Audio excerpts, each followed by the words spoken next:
Hello and good morning. Good I'm morning. yeah, good morning. You say good morning.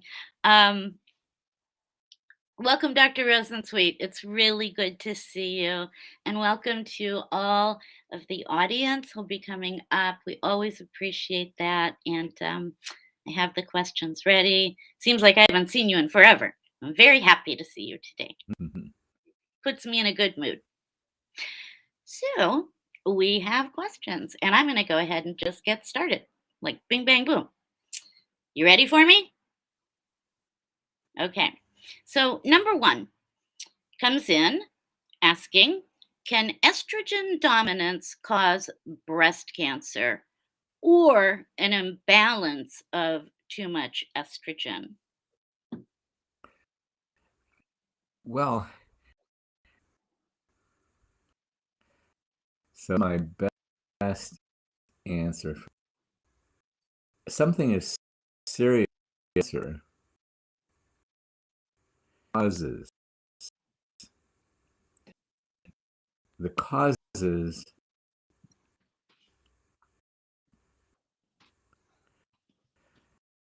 and every illness that we could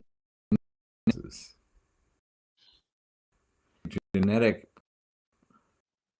is to be healthy, and to be healthy. We can be thrown off of health and by or deficient human life off because we're not fully enlightened. Because of that, we we have stress, and we express those stresses in a variety of stresses that diminish, and they get us. So, and the stress is not healthy, otherwise, or serious. All boil down to issues of that means what are we thinking? Issues of toxicity. This is a new in the room here. 50 years, 70 years. I don't think we had to deal with a lot of stuff prior to evolution. And it's just and we're at the most challenge for toxicity.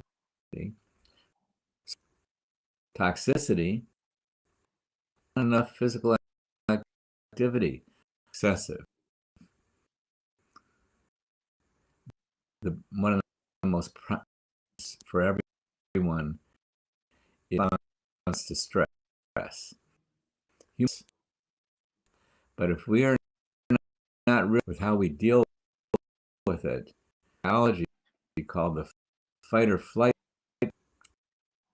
and that we keep doing that over and over again. Our health, energy. Right. I apologize. I'm having a really hard time hearing you.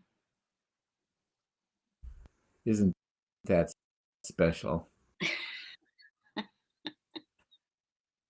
Let's see. I'm not sure how to address that. Anyone else is in the chat. Let us know whether you can hear me. Can you hear me now, Carolyn? You're just breaking up. That's all. So I get bits and pieces. I'll restart my whole thing. Okay.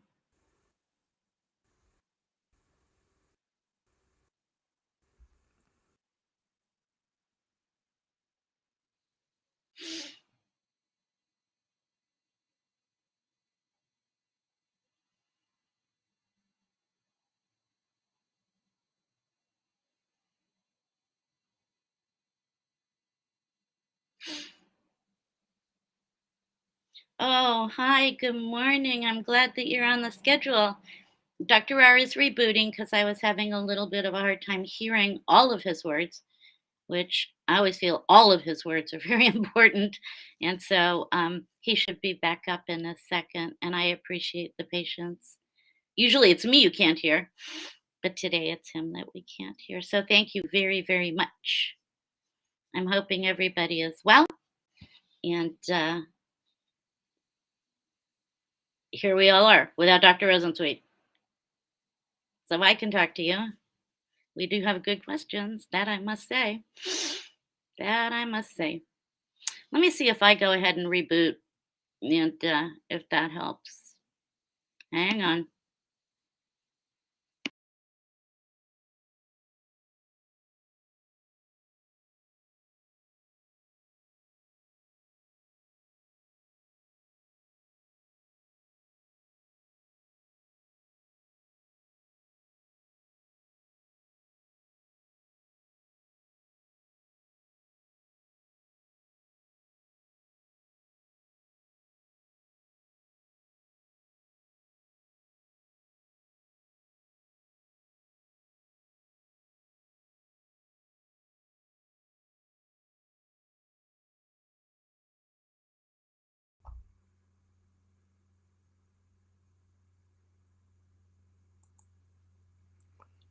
See if you can hear me now. I can hear you and I can see you.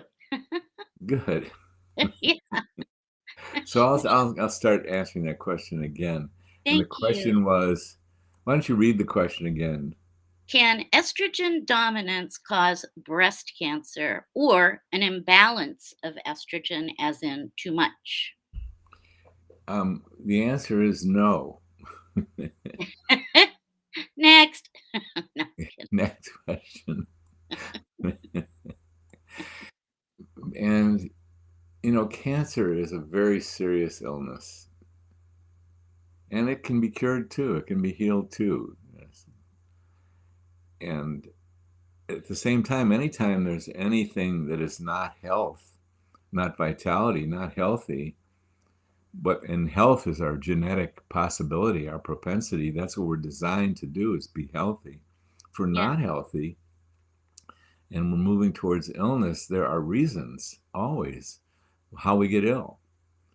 And you've heard me say this before, but how I like to tell patients about it when I'm in the office is I like to point to a blank wall and I say to the patient, pretend that we had a video of your whole life and I flashed it on this wall. That there was a videographer who started filming you 24/7 in the womb right up till this moment. And the videographer had a very special button in the editing room. When they pressed the button, all the good stuff went away. All the good food you ate, all the good exercise you got, all the fun and love and family and everything that mattered to you that went well. And all that disappeared. What we'd see is the story of how you got ill. There would be thousands and thousands of micro events. Oh, you ate too many cupcakes that day, or you got exposed to dry cleaning fluid, or your laundry detergent put out this fragrance that smelled like perfume, but it was toxic, and you didn't know it. All these little exposures, or a big one, stress. It isn't the stress that gets you, it's if you have an exaggerated dysfunctional response to it. These are the things that get us ill. Problems of nutrition, toxicity, exercise, too much or too little, or a dysfunctional response to stress. And there's a fifth cause. And the fifth cause is unexplainable by ordinary understanding. as you call it, like the gray area. Yeah, it's like when a human being comes to Earth, is born, and only lives for 6 weeks. That's usually not explainable. Sometimes it is, but not by ordinary means. Right. This is what causes illness. And anyone who's ill, there's thousands of events that they did that were just not healthy over the course of their life, and they add up. They affect the immune system, for example. If you have an exaggerated response to your bank account or to another person at work and you get all bent out of shape, in other words, you have a high level of emotion going on, it's not the emotion that's the problem, but if you suppress it or if you express it in an unbeneficial, hurtful way, this hurts. This scares you. We, yeah. This triggers the biology, the stress response, the fight or flight, the same one that our ancestors used to run from saber-toothed tigers. Same response. And it gives us a tremendous amount of energy to run from that saber-toothed tiger. And it However, happens like that that too. energy it happens like that, and that energy is taken from somewhere. And where any system that can donate energy, like the sexual system, in the midst of a saber-toothed tiger attack, you don't need sexuality. So energy is diverted away from the sexual organs. Chronic stress, people lose their libido. They lose their sexual function. It's taken away from the immune system because the immune system is one of the most energy-consuming systems in our whole body. And you keep diverting, you keep calling forth a response capable of fighting a saber-toothed tiger, even though you are upset that you didn't get the tickets to the whatever game, you know. Elton John. You're going to be draining your energy, and you're draining energy from the immune system, which is capable of donating it. If your immune system isn't vigilant, you're not going to be doing the basic immune functions like picking up abnormal cells. I'm just giving you an example. I've given you a lengthy answer, and I apologize for that. The main thing is that hormones don't cause cancer. So estrogen dominance Does is not not. cause cancer. Hormones are healthy. They're the most powerful biochemicals in our body. Now, excessive amounts of estrogen without the balance of adequate progesterone can cause increased stimulation of breast glandular tissue and lead to dense breasts, hard breasts, and what used to be known as fibrocystic breast disease. This is not a healthy breast condition, but that does not cause cancer. But things add up.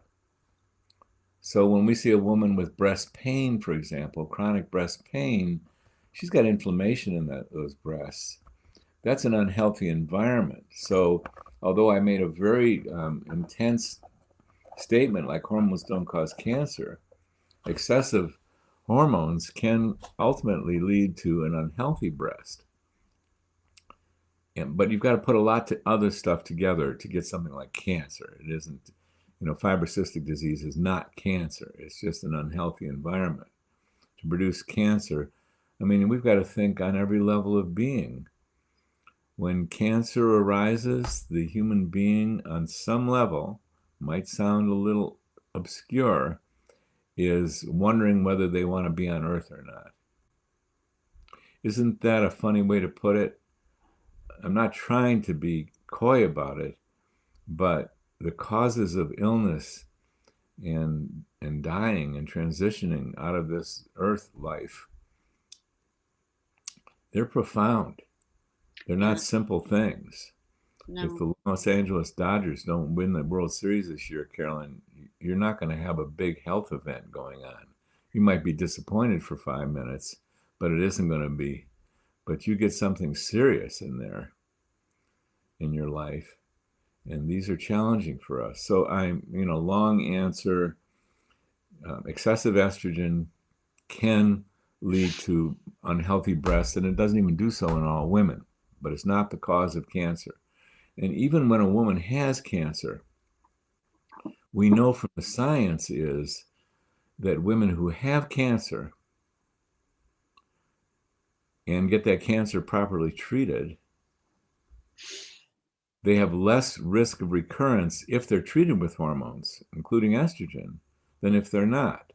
We also know that women in menopause who are treated with estrogens, and progesterone for that matter, but estrogens are at less risk for developing cancer than women who are untreated. Just pause and think about that. Women who are treated with hormones in menopause are at less risk for developing breast cancer than women who are not treated. And that certainly includes estrogens.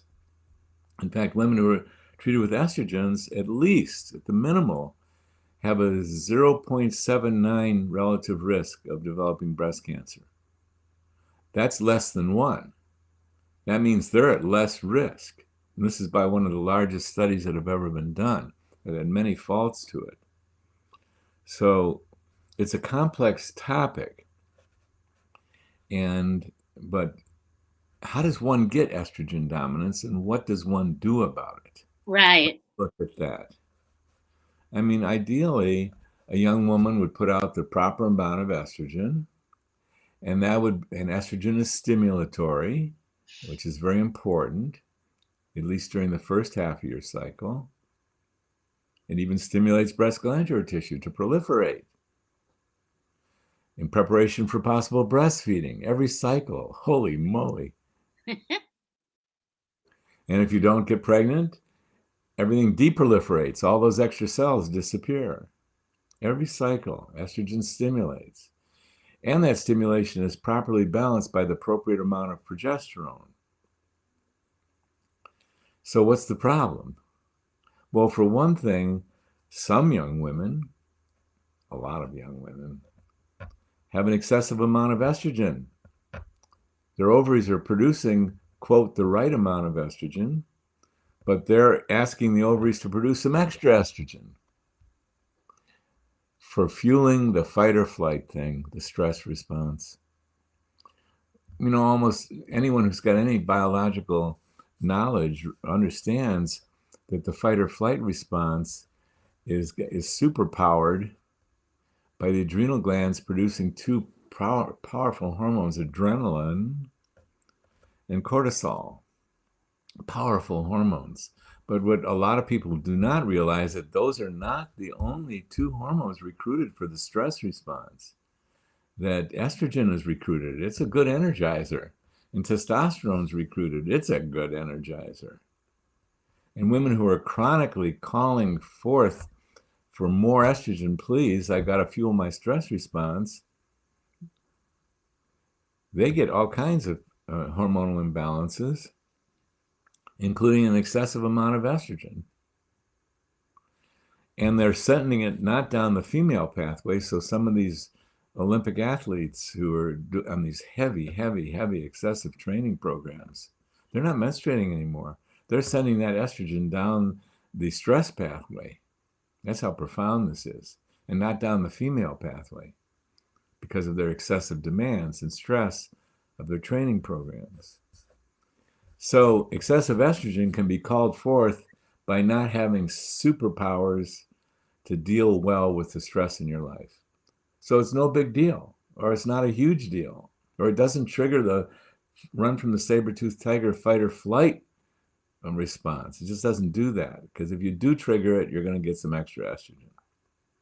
The other part of that equation is progesterone. Like you take a woman who's 20 years old, she's at the peak of her hormonal output. And what actually happens is that's the peak. Her hormone levels start declining until menopause when they really decline. Same thing happens in men, decline. But do estrogen and progesterone decline at the same rate? It's so common that they do not. The progesterone declines faster and earlier and deeper than estrogen does. So if you got estrogen and progesterone, you got both of them declining, but the progesterone is declining faster and deeper and earlier. And progesterone is needed to balance the estrogen. So you got two reasons for estrogen dominance. Excessive production of estrogen to fuel a non-sophisticated response to the stress of life. And the second one is an earlier and deeper decline of progesterone. Both of those can be at play here. That's how women get overstimulation of breast glandular tissue. That's how they get dense breasts. That's how they get fibrocystic disease. But that's not how they get cancer. And I even want to carry this so far as there's big concern out there if a woman's had cancer and they're able to assess the receptor sites in that cancer, because there's estrogen receptor sites in a normal breast. They're going to report as to whether the cancer had estrogen receptor sites. And if it does, there's a widespread reluctance to treat a woman with hormones after her cancer's been treated. Well, she had estrogen positive receptor sites. Wrong. The world expert on that says this is a very gray area. And this world expert is he's an oncologist who specializes in breast cancer. And he's written a book. It's called Estrogen Matters, if you really want to get the details of it. Avram Blooming is his name, and Carol Tavris co-authored this. And what they know is we can't say that if a woman had an estrogen positive cancer that she's at greater risk if you treat her with hormones. No, what we can say is if you take all women who've had breast cancer, estrogen positive, estrogen not positive, and they get the cancer properly treated, they have an increased risk of recurrence of cancer than a woman who's never had cancer has of getting cancer. But they have less of a risk of recurrence if they're treated with hormones, at the vanguard of which is estrogen. So, bottom line, hormones don't cause cancer. Estrogen doesn't cause cancer. Cancer has causes. Woo! A lot of them. Live well and prosper. If you don't, you're not taking care of your life, your heart, your emotions, your soul, your relationships. If you're not we're not perfect, and I'm not here to say that's what matters. It is not about being perfect. It has everything to do with caring about the healing of your being. Besides just being a human being living your day-to-day life, get skilled at your emotions, get skilled at communication, get skilled at opening your heart, get skilled at healthy boundaries, all these basic human functions that matter so much. Don't get bent out of shape from everything. Yes, as best as we can. That's And so in order to not get bent out of shape, we have to have some skills to deal with the emotions that can arise and the thoughts that can arise in a period of challenge. The challenges are important. The challenges are there. So I know I'm wandering all over the place. Does estrogen cause cancer? The answer is no. That's the short. Well, there are lots of moving parts. Since we have someone in our chat, would you like to ask this question here? Sure. Having trouble sleeping, can I take oral 50 milligrams progesterone every night? I've read to take it during the last 2 weeks of my cycle, 45 and still having a cycle. Good question. That's why I wanted to pause on this one. Here's the answer is it's a little more technically interesting than just take 50 milligrams of progesterone every night. Where you're spot on is in the perimenopause, progesterone being low is so common. It can be just relatively lower than the estrogen, or if your periods are irregular, you've stopped ovulating, then it's super low. So the rationale to take progesterone is a great idea, and every woman should get very familiar with progesterone in your 30s usually, because you're getting a decline of progesterone. Whether 50 milligrams or not is your proper dose. That's something in the method that we teach and deploy. We have you find your right dose. So we would give you, we would start with topical progesterone in our organic oils. And we'd start you on 2 drops and gradually increase you to 3, 4, 5, 6, and we can even go higher these days. And see if it affects your sleep. Progesterone's the great calmer. So if we give you a good dose of progesterone at night, it can really help you with the sleep. And if we give you too much progesterone, it helps you too much. And you wake up in the morning, you're groggy. It's like you took a sleeping pill the night before or something. What happened to me? So that's how we determine what your proper progesterone dose is we have you gradually increase the dose until you wake up groggy. And progesterone indeed can make a big difference in sleeping. It's not the only thing. Some women are low in, when women get low in estrogen, there's a low estrogen disturbance to sleep as well. So we want to do the whole thing. So I recommend that you go to Ins and Outs of Menopause, Carolyn's Facebook page, and download our book, Happy Healthy Hormones, and you'll see there's more to it hormonally. Progesterone is a great start at 45. It's a great place to start. What we do, if we're going to deal with oral progesterone, is we give you 30 capsules of 25 milligram, and we give you 30 capsules of 75 milligram, and we have you start very often on 50 milligrams and see how you do. You take it at sleep time, and you see if it helps you sleep. And if it does, bingo, that's a great thing. Mm-hmm. But if 50 helps a little bit, but it doesn't quite do it, the next night we have you go up to 75. And I'm going to get to that other question here in just a minute. We go up to 75. And if 75 helps you sleep even more, but it doesn't quite do it, we have you go up to 100. And if at 100 you wake up groggy the next morning, we know we went to overdose, we take you back to 75, and the prescription changes to 75 milligrams every night. So you're using rationale by taking it the last 2 weeks of your cycle, because in a young, healthy, menstruating woman, progesterone is only prevalent in large amounts during the second half of the cycle, but it's still around town, because during the second half of the cycle, you get 100 times as much progesterone as you get estrogen. And where does that go? Well, some of it goes into your fat tissue of your body. So you've got like a strategic reserve. But that's just a technical, theoretical part. Here's how it played out in my practice. I would give women in the perimenopause or menopause progesterone. I usually use topical.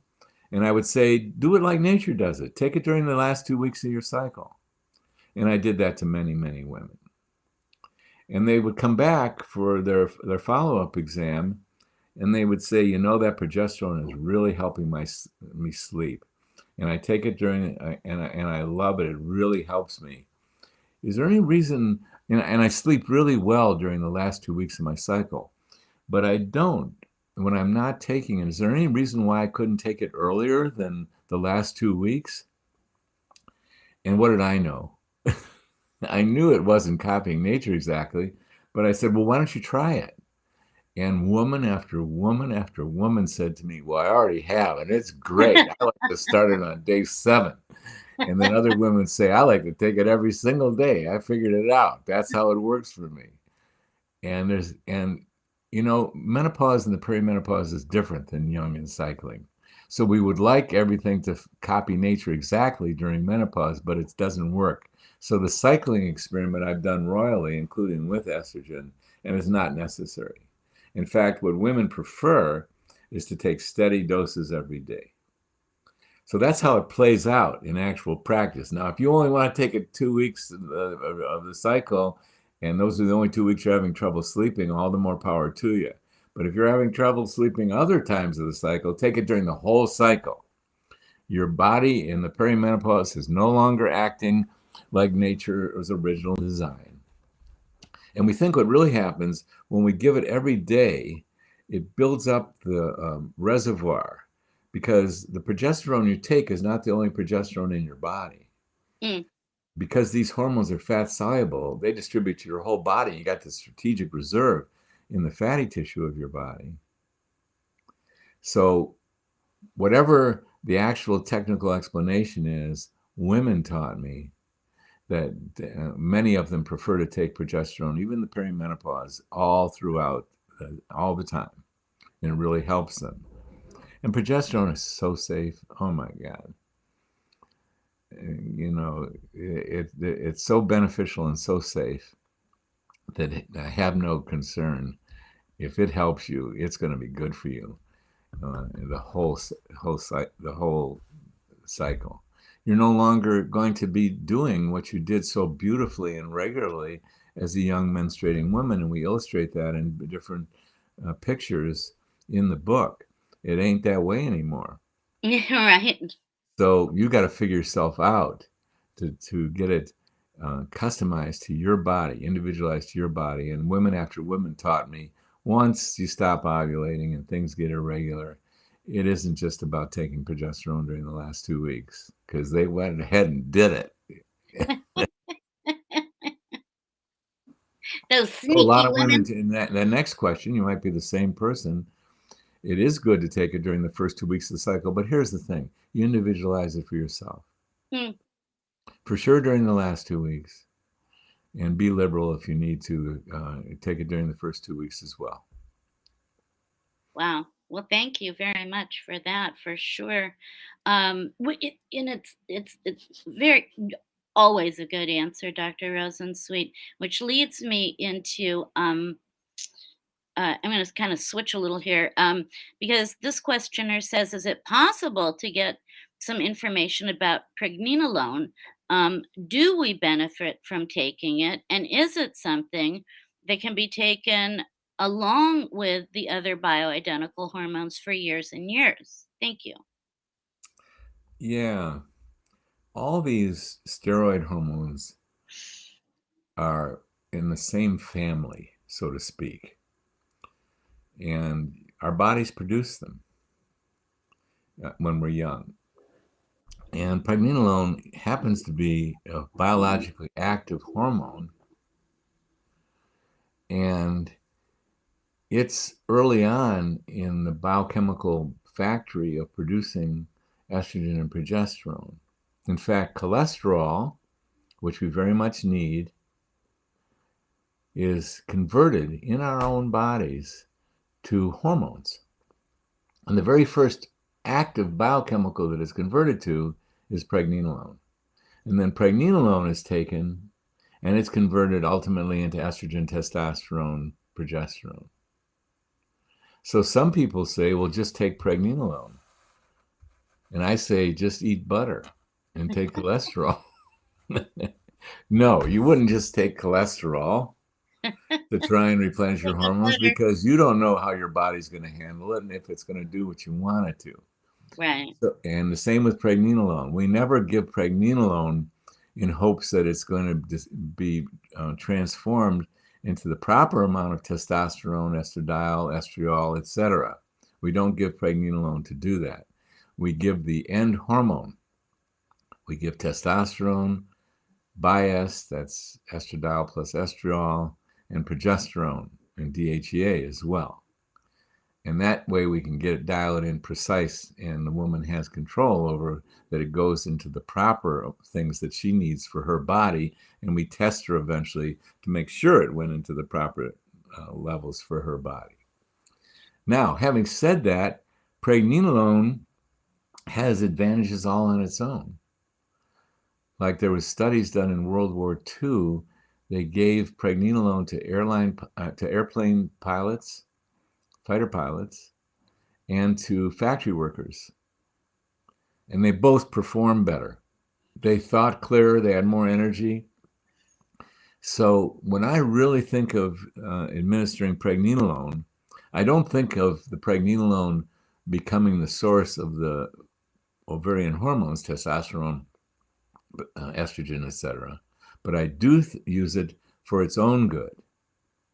And when I really think of using it is in cognitive challenges. Ah, Brain isn't working well. And the very first thing we do is restore estrogen and progesterone in women, because that's really related to cognitive function. Sometimes we got to get quite robust with that. But then there's other things that really matter, and we'll add pregnenolone all on its own, not for its ultimate hormone destination, but for its direct benefit to the functioning of the brain in those who are trying to really overcome cognitive decline. fascinating. Absolutely. Wow. Pregnenolone is measured by the 24-hour urine hormone lab that we use, and other labs as well. And when that level is low, that could be, as it often is, that could be a reason just to take pregnenolone on its own, because if the biochemical is there in a young, healthy person, it's not a bad idea to give it to someone who's lost it. These things aren't Chances there for are. no reason. Right, right, right. Wow. Well, thank you for that very, very much. Next question that I switched is that this woman says that she has COVID now for the second time, and she read somewhere that compounded bioidentical hormones actually can be helpful for one who has COVID. Conflicting reports are out there, and I'm wondering if I should continue my treatment with hormones, which I've been taking for quite a few years, or just stop it cold. And I'm wondering what your thoughts might be on this, Dr. R. Fun question. Mm. COVID not fun, but the question's fun. Um, conflicting information. Yeah, because they're not getting at the heart and soul of the matter.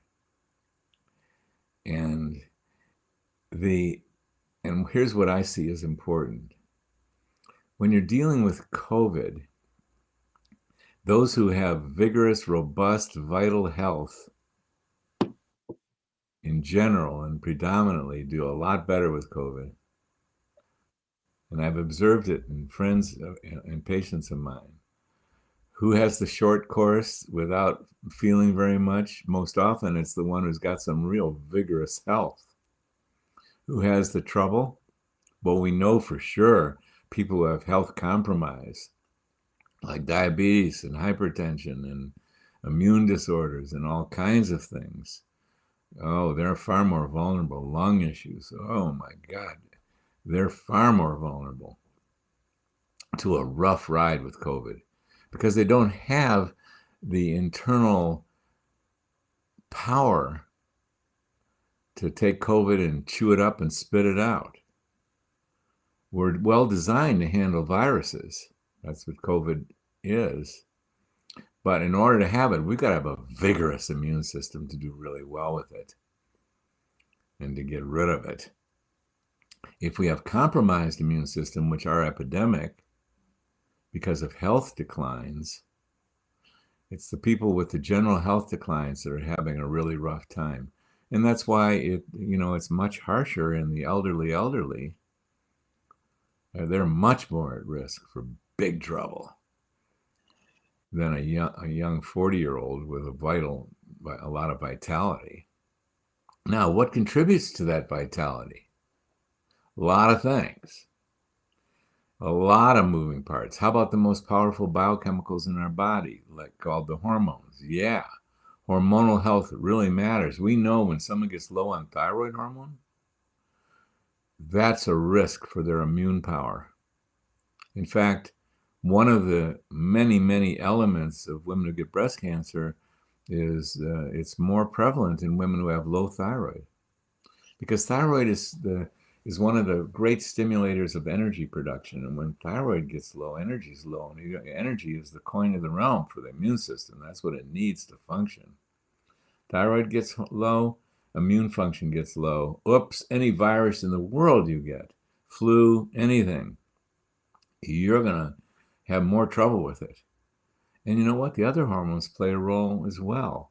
And what seems to be apparent is that young, healthy women with ample ovarian hormones seem to have a little more health and a little more healthy immune system. So in general, they tend to do better. But since that's not the only moving part, Yeah, you're going to get conflicting information right. because there's so many important things besides having healthy ovarian function is not the only thing that's going to protect you from COVID. You could have healthy ovarian function, and that's going to be good for you, and that's going to be good for your general health and your immune system. However, and it is not the only thing. So yes, let's have good hormones. And yes, I would recommend to any woman who has COVID, yes, continue taking your hormones. Absolutely. They're going to support your health, your vitality, but there's a lot of other things that matter with COVID, that's for sure. Got it. Thank you. Thank you very much. I know it's a very confusing subject for a lot of women, and then they've written in for their doctors as well. Um, So thank you very much for that answer. We did have two uh, questions come up. Well, question statement. One is, Doctor, I'm 61, dealing with bleeding for the last 12 months, two hysteroscopies. My tests are all clear. I now have a Mirena and starting 30 milligrams progesterone oral. It is just starting to ease. Does progesterone help with bleeding? Um, the great news is two hysteroscopies, and they're finding nothing. It's one of my favorite things when I send a patient to a specialist. The specialist says, "No, I can't find anything." Well, it leaves a certain mystery, right? But I celebrate that mystery because specialists are good at Oh finding yeah. trouble. They find it. That's what they're one of the things they're there to do. So when they come back and they say, um, we're having I can't find a thing. Yes, it leaves you with a little bit of mystery, but at the same time, you want to celebrate that a specialist Oh doesn't know what the heck's going on. You yeah. want to thank them. You want to send them a thank you note. Thank you for not knowing what's going on because they know how Right. it's going on. Now, I'm also assuming you had a transvaginal ultrasound. There's no fibroid in there. Fibroid is not. Fibroid's just a hassle. It's not a serious disease by any means, and they don't become cancer. But sometimes fibroids provoke this bleeding. But 61 and bleeding for the last 12 months, something's causing that. And so you would be a situation that you would have a situation that I'd like to know a lot more about. And 61, your specialist says that you have a happy, healthy menstruating uterus. Well, bravo. Was there a gap between when you started bleeding? Did you go through years or months without menstruating? Or have you been menstruating right up to the age of 61? If you've been menstruating and bleeding right up to the age of 61, I could see why your specialist would say that you have a happy, healthy menstruating uterus. And having done a hysteroscopy, my God, that really is a wonderful definitive test that you don't have any trouble going on there that means anything. But I need to know more about you, and if you could, Shen, if you could just tell us whether you went through a time in your life prior to being 61 that you did not menstruate for years or months or anything like that. Let us know in the chat there. You went 6 years, I think. Yeah, I think that that's what that means. And And have you been on any hormones? Have you been on any hormones, Shen? Tell us that. There are women who, and it's unusual, who their ovaries aren't producing enough estrogen to menstruate, have not been on hormones. I would, in order to really address this properly, Shen, I would have to do a full workup on you, which I'm not in a position to do. And the good news is your specialist has done a hysteroscope. That's a gynecologist has done that, and there's nothing abnormal there. And you could be somehow producing hormones. So I'm going to say I can't answer this without really investigating it. But you got the clearance from a gynecologist who looked at your uterine lining, and that's great news. So you must have, it'd be interesting to do a 24-hour urine hormone test on you just to see what your internal hormone levels are. And, I'm sorry that's such an insufficient answer, but we'd have to know a lot more about you. So I apologize. well, it's okay because still the information comes through and still it's good. And you just have it like that, Dr. R. We And see thank bleeding in 61-year-old women who haven't menstruated for quite a while, and it's usually because their hormone levels are high, and the hormone levels are high enough because they're receiving hormones, they're receiving estrogen. So it might be that your estrogen levels, for a reason that I can't easily explain, are adequate. But then we just saw a 24-hour urine on a 69-year-old woman who's never taken hormones in her whole life and hasn't menstruated for over 20 years, and her testosterone levels were those of a 14-year-old or a Whoa, 20. So you never say never. And the bottom line is that hysteroscopy is good. That's a great thing.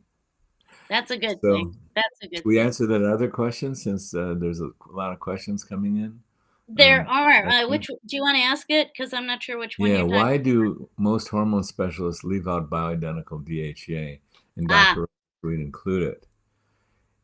Specialist, I'd say they're not a hormone specialist because when we're testing a woman, like let's say with a 24-hour urine hormone test, DHEA has got a little bit of mystery associated with it. We know that DHEA easily converts to testosterone or estrogen. We are not easily able to identify the direct hormonal activity of DHEA, but it's more prevalent than any of these. It's got some, so it really has a function. So when we test, let's say a 60-year-old who hasn't menstruated for 10 years, we're going to see low DHEA. And these hormones, we're going to see low estrogen, we're going to see low testosterone, low progesterone in most every case. So these hormones are so powerful and beneficial that we don't want to just leave it out. If we do a sophisticated test on CoQ10, coenzyme Q10, it's a nutrient. It's advisable to replenish it. If we do a test on vitamin D and the vitamin D is low, best information at this time in my medical knowledge, and I care a lot about these things, better to replenish the vitamin D than just mess around with low vitamin D levels. And this goes for a lot of nutrients. Well, these hormones are more powerful than any of these things. So we're going to see a low DHEA in all women starting in the perimenopause and in all men, because DHEA, estrogen, progesterone, testosterone, they're all highest at the age of 20, and they in men and women they always decline, and they decline at about the same rate.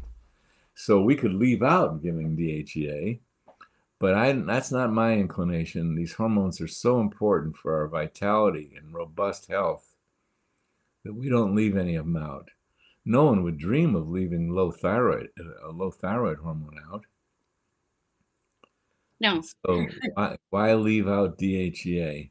I know the analogy is not perfect, but we do replenish DHEA. And we're careful about replenishing. No woman, for example, I love to give topical DHEA. That means it's in our organic oils, and you apply it to your skin along. And we combine it with testosterone, make it very convenient.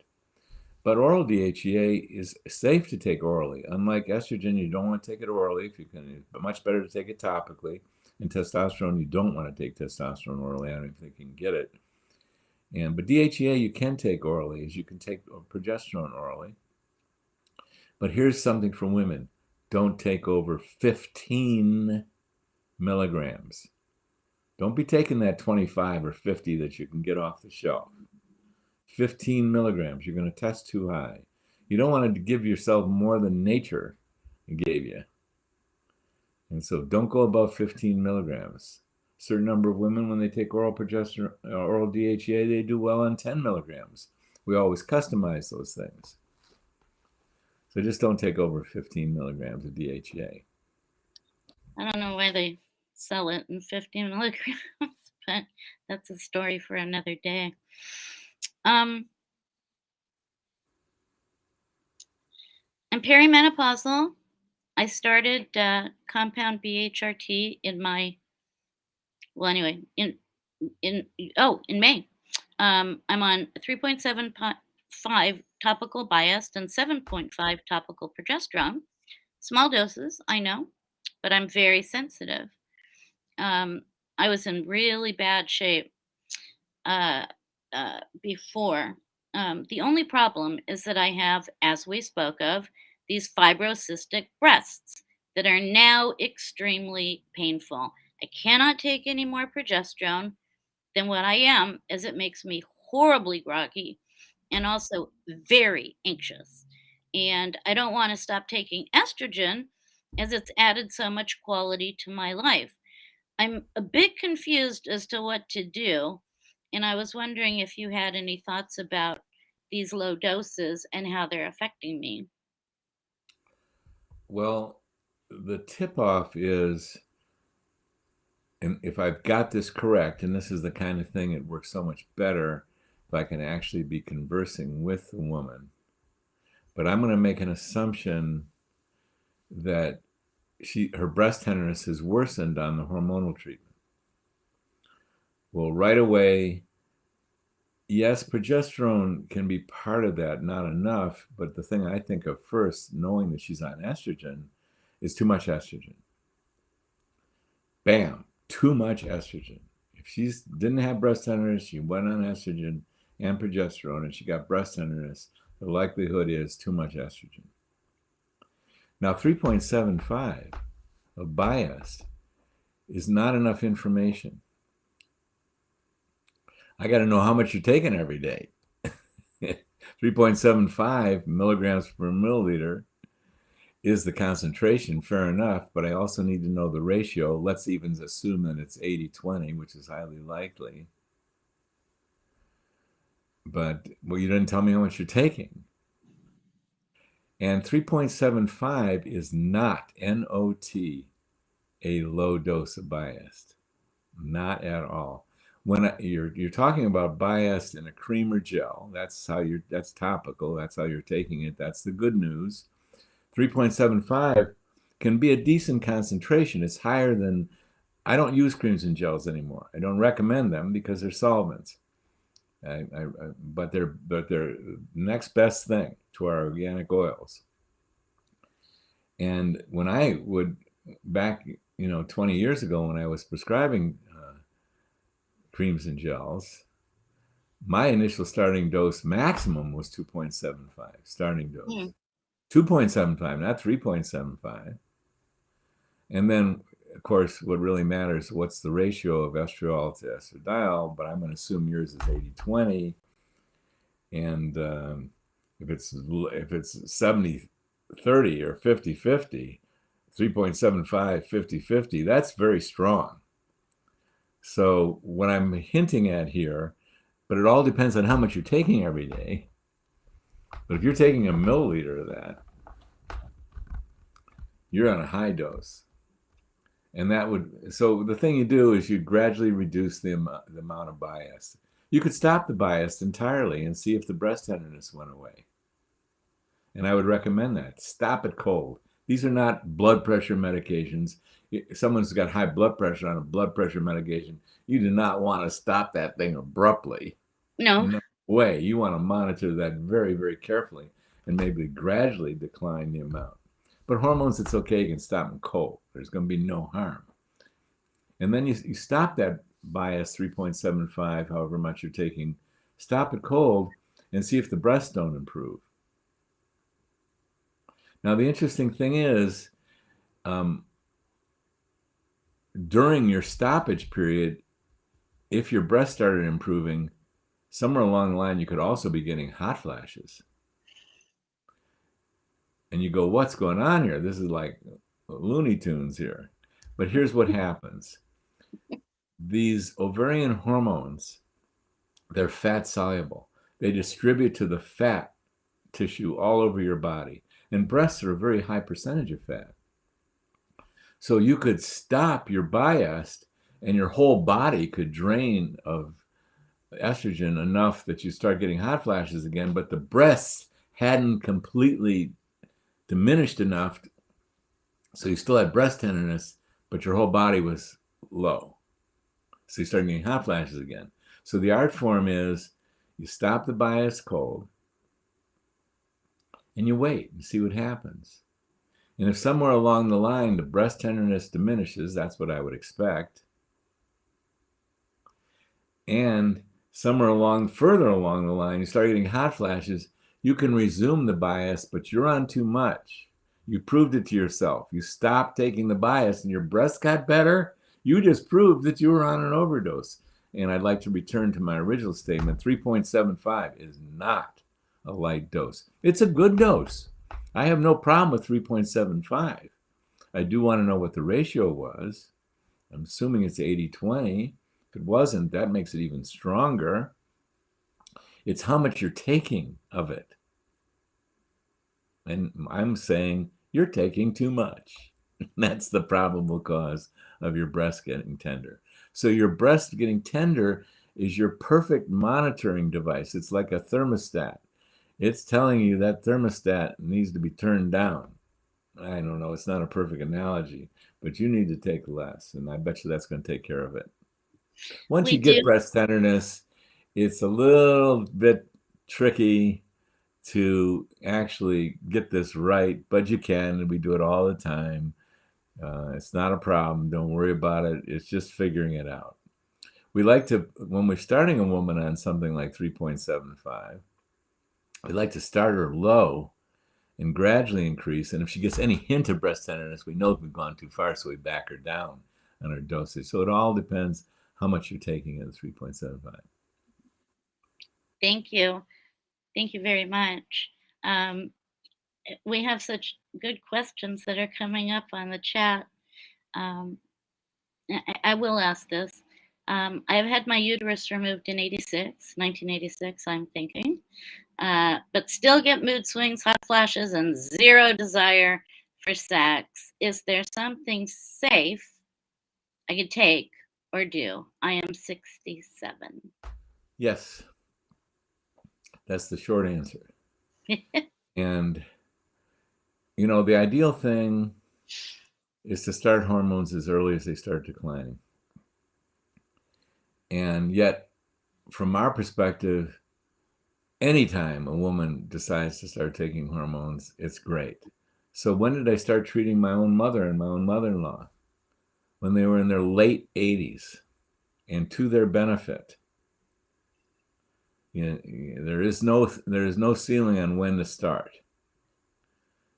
Late 80s, because they didn't want to deal with me as their doctor recommending hormones. They didn't want to talk about that stuff until they started having real difficulty. Then they did want to talk about it. So that's when we started my mother. At 87, I started my mother.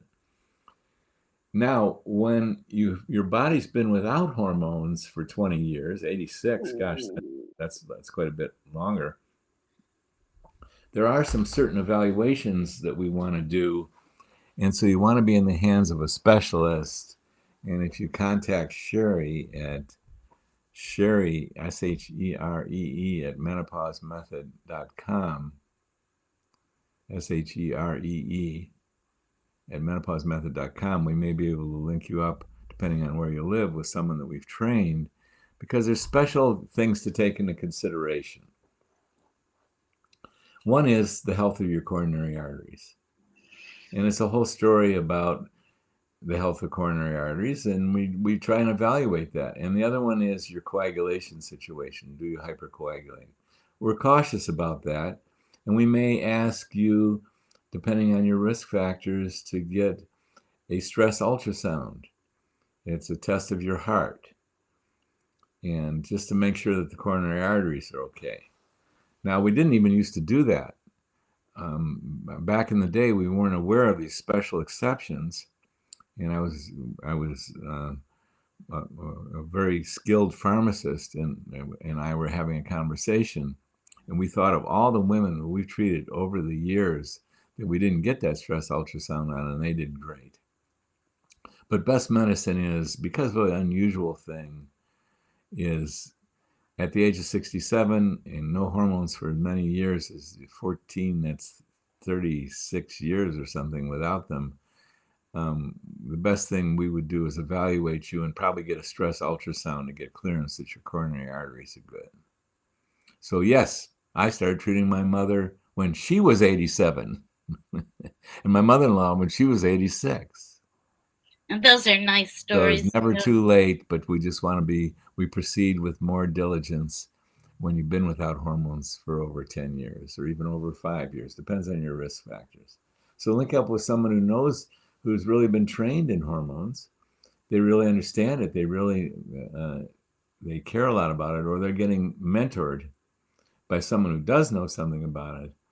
And yes, I would highly recommend with those mood swings and hot flashes. Even if you didn't have mood swings and hot flashes, it would be an absolute 100% certainty that you didn't have ovarian hormones. And they're really important for your bones, your brain, your libido, your vagina, for your muscles. They're the main thing that keep women from having to go into nursing, assisted living facilities and nursing homes and keep them out of adult diapers. So it's a big deal, and keep you thinking clearly and have libido into your later years. So yes, the answer is yes. Just link up with someone who knows what they're doing, and they'll do the So proper evaluation, and they'll give you the proper treatment. and thank you for that answer. On the You group, know what, dear? I I know, am I'm just gonna now. say quickly. It's a hard stop, and I'm now in a different. I have to go to a different interview. Very sorry, Carolyn. I wasn't paying attention there. So I'm going to end it abruptly, and see you next Tuesday. Well, indeed you will. All right. And Bye, I wish everybody. you a great week. Bye, everybody. Thanks for being here. We'll see you next Tuesday.